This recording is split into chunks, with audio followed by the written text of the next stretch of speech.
Se è la regione che ha provocato questo problema, è la regione che deve risolverlo, non certo gli allevatori devono accollarsi questi costi. Stop al lupo sulle montagne venete.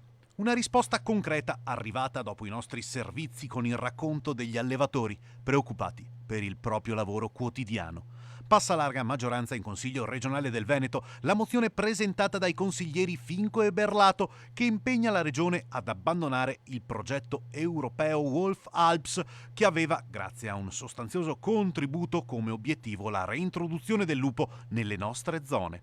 Stop ai finanziamenti dunque, richiesta ufficiale al governo per l'attivazione al contrario di un piano di contenimento del lupo stesso e non solo. Noi come Consiglio regionale, come Regione, è proprio questa la richiesta che facciamo al Ministero, cioè di poter decidere di attuare un piano di contenimento, il che non vuol dire uccidere il lupo, ma vuol dire decidere quanti esemplari possono stare sul nostro territorio. Questa mattina durante la discussione dispiace aver visto i colleghi dell'opposizione che hanno strumentalizzato la cosa. Il problema nella montagna veneta è un problema serio che deve essere risolto. La mozione prevede che la regione debba intervenire pagando subito i danni che vengono subiti dai nostri allevatori entro non oltre 6 mesi dall'accertamento del danno.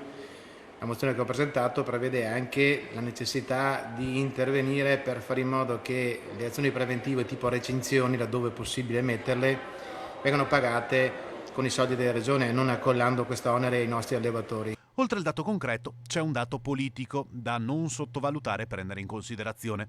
La maggioranza con questo voto sembra aver sconfessato l'operato sul lupo dell'assessore Pan. È stata data una chiara linea di discontinuità rispetto al passato.